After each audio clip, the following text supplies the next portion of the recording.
La crise des opioïdes est une crise mondiale à laquelle le Canada n'échappe pas. Regardez ce tableau. Près de 8000 Canadiens sont morts d'une surdose en 2022. Et regardez, c'est la Colombie-Britannique, l'Ontario, l'Alberta également. Le Québec ne laisse pas sa place avec 541 décès.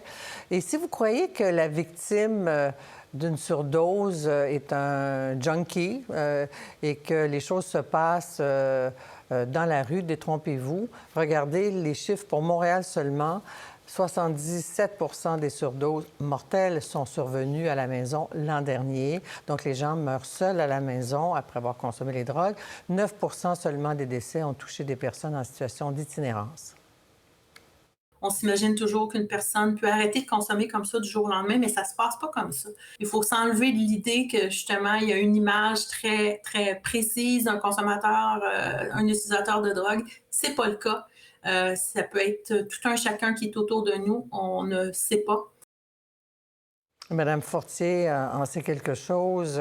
Sa fille est décédée après une surdose d'une drogue contaminée au fentanyl. Elle était étudiante en droit, n'avait pas du tout le profil d'une consommatrice de drogue, de junkie, comme je le disais tout à l'heure. Vous me permettrez cette expression, mais elle souffrait d'une grande anxiété et le pire est arrivé. Alors, et ce portrait de gens qui meurent à domicile seuls, bien, ça arrive, ça nous est présenté le jour de la Journée internationale de la sensibilisation aux surdoses. Mon invité, Marie-Ève Goyer, est professeure agrégée de clinique à la Faculté de médecine de l'Université de Montréal. Bonsoir, Dr Goyer. Merci d'être avec nous ce soir.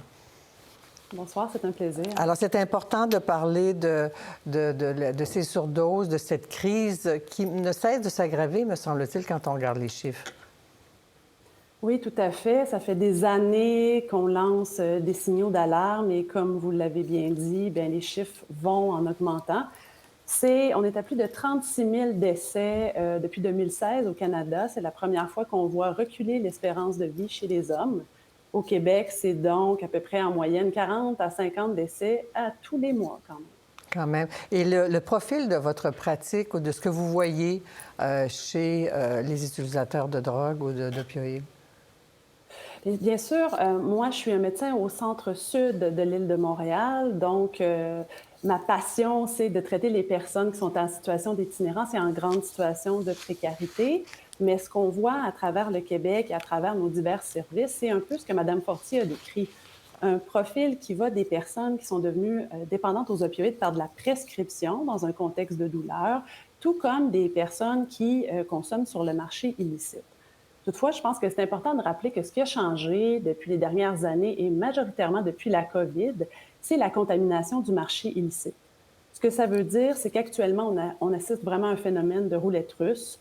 Donc, que la personne consomme de façon récréative de temps en temps ou de façon régulière entre ce qu'elle achète et ce qu'elle pense consommer et ce qu'elle consomme réellement. Maintenant, il y a deux mondes et il y a des substances de plus en plus puissantes qui se retrouvent sur le marché illicite. Donc, il y a de la contamination, c'est toxique, c'est mortel. C'est toxique, c'est mortel et ça roule dans un train de plus en plus rapide. Donc, au début, on a parlé de fentanyl, ensuite de carfentanyl, d'isotonitazine, de xylazine. On n'arrive pas à attraper le train. Le marché illicite est plus rapide et ça pose vraiment la question de ce qui a été nommé aussi sur les politiques publiques. Oui. C'est-à-dire qu'à partir du moment où on décide de laisser le marché des substances psychoactives au marché illicite, bien, c'est ça qu'on voit.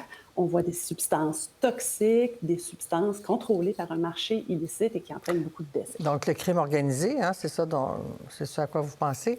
C'est pour ça qu'on dit qu'on doit, bien, certains, j'imagine, vous êtes de ceux-là, vous me le direz, vous demandez une décriminalisation de la possession simple de drogue. C'est-à-dire que quelqu'un pourrait se procurer des opioïdes et les consommer presque en toute sécurité. Est-ce que je vous suis là-dessus? C'est-à-dire que la première chose, je pense qu'il faut constater là, avec l'état des chiffres, c'est que le statu quo ne fonctionne plus. Il faut vraiment revoir les choses. On est rendu à un point tel où il faut penser les choses différemment. On regarde nos collègues de la Colombie-Britannique qui ont effectivement demandé une décriminalisation de la possession simple. C'est un premier pas. Mais, et vous l'avez bien dit, les gens meurent seuls. Pourquoi les gens meurent seuls? Parce que c'est criminel, on se cache, on a honte, on ne veut pas en parler.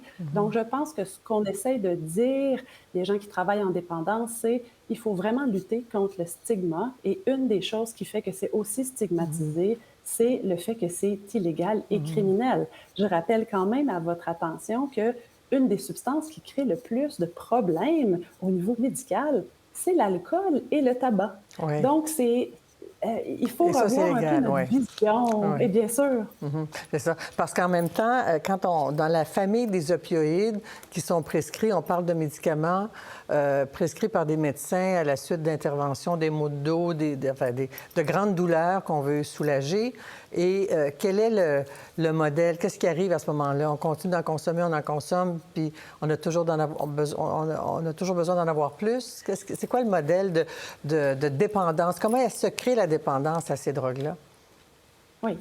Premièrement, il n'y a pas de modèle unique, mais si votre question concerne effectivement comment est-ce qu'on peut commencer à être dépendant via une prescription de médicaments opioïdes, ça pose la question de comment ça marche ces substances-là. Il y a la particularité dans cette substance-là, d'induire très rapidement une tolérance. Ça veut dire que pour obtenir le même effet contre la douleur ou le même effet thérapeutique, on doit augmenter constamment les doses. Et la deuxième particularité de cette substance-là, c'est qu'après en avoir consommé de façon régulière, quand on l'arrête, on a des très gros symptômes de sevrage qui sont difficiles à tolérer. Oh. Donc, vous avez tous les ingrédients pour conditionner votre cerveau à savoir qu'il a besoin de cette substance-là, qu'il en a besoin de plus en plus. Et les consommateurs passent du marché illicite, disons du pharmacien avec l'ordonnance médicale, au marché illicite. Ça s'achète pas cher au coin de la rue, n'importe où. C'est très facile d'accès.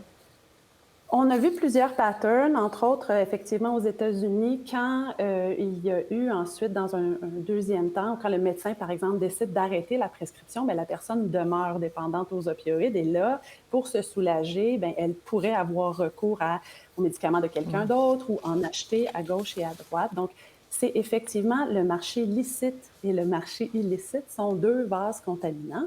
Ce qui a quand même beaucoup changé, c'est qu'avant, on retrouvait beaucoup de comprimés prescrits sur le marché illicite. C'est de moins en moins vrai. C'est vraiment des comprimés contrefaits, hyper puissants maintenant qu'on trouve, mélangés à une panoplie de substances, pas juste des opioïdes. Et dites-moi, il y a des gens, apprend-on dans un article de mon collègue Thomas Gerbet aujourd'hui, qui se munissent de trousses d'intervention de l'antidote, le naloxone. Oui. Et on vous a demandé de nous montrer une trousse. Est-ce que moi, par exemple, je devrais aller à la pharmacie, c'est gratuit, en avoir une au cas où sur un trottoir, je vois quelqu'un à un moment donné. Mais évidemment, il meurt à domicile beaucoup. Donc là, ça devient plus délicat. Montrez-moi ce que vous avez apporté. Oui, mais j'ai fait l'exercice en prévision de ce soir et malheureusement, quand je suis arrivée à ma pharmacie de quartier, j'habite à Montréal, pas très loin du centre-ville, il n'y avait pas de trousse de naloxone. On m'a quand même donné 2 dispositifs, des vaporisateurs intranasaux, et ça n'a pas été si simple que ça finalement. J'invite quand même, pour répondre à votre question, tous les gens qui pourraient être en contact avec des personnes qui consomment des substances à s'en prémunir. C'est très simple d'utilisation, comme vous le voyez, et normalement, c'est disponible dans tous les pharmacies. C'est par le nez. C'est par le nez. C'est par le nez. Celle-ci est par le nez, donc très simple. On l'introduit dans le nez et on pousse sur le dispositif que vous voyez en rouge. C'est une utilisation unique. On peut sauver une vie. On peut sauver une vie avec ça.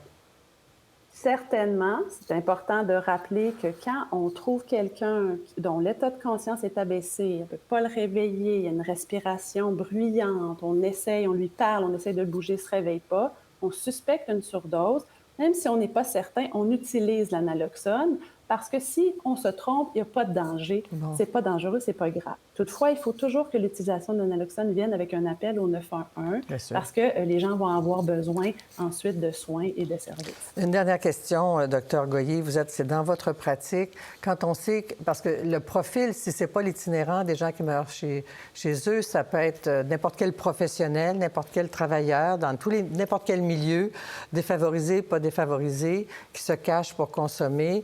Dans notre famille, on soupçonne quelqu'un, qu'est-ce que vous nous conseillez de faire? Oui.